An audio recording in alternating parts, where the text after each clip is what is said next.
Why Christianity and Anarchism? Why Christianity and Anarchism? Or why Christianity and Anarchism? Why Christianity and Anarchism? Why Christianity and Anarchism? It feels like however many social programs you have, however many even good laws, although there's a lot of bad laws and there's things the state does wrong, that won't fix the problems. What we need is the love of God in our heart. Well, I'm a Christian, believe in God and Jesus as a start. Anarchism, I think, because God created us to be free and as well as equal. Well, as a Christian, I firmly believe that we're called to non-violence and we're committed to be peacemakers.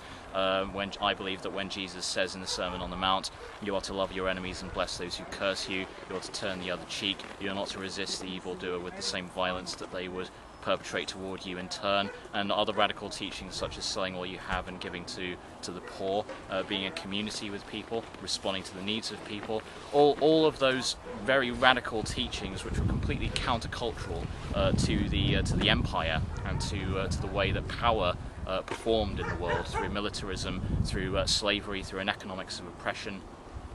They were complete diametric opposites, and that was very intentional on Jesus' part.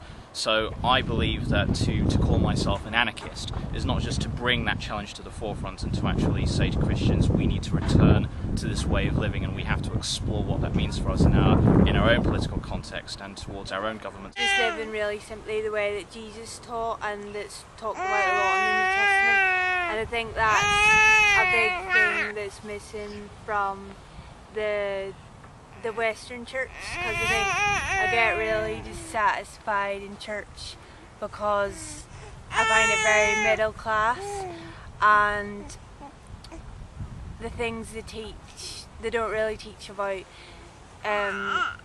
like what Jesus taught about being simple and about not worrying about what you should eat and what you should wear and things like that. And for me, a lot of my friends who are anarchists, they try to live for free, like they go skipping for food and they like get clothes in skips and exchange clothes in free shops and things like that.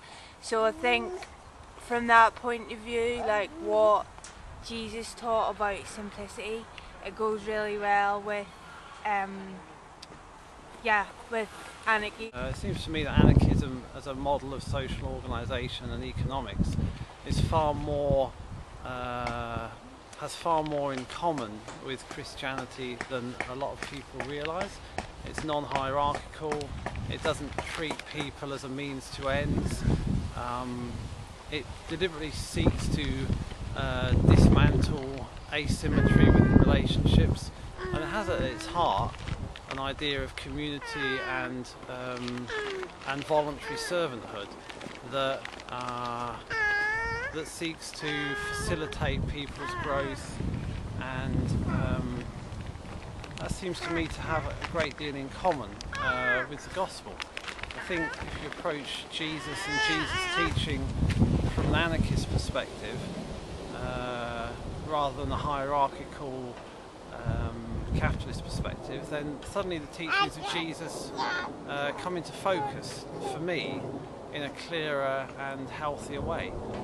You start seeing a Jesus who seems to me to have deliberately disempowered himself in terms of the social structures that he was in the context of, and I think he calls us to do the same in terms of gender, state and ethnicity. He calls us away from those power asymmetries and those social structures towards relating to other people as equals and seeking to empower them rather than to have power over them. So for me, Christianity and anarchism and Marxism all mesh together and integrate together to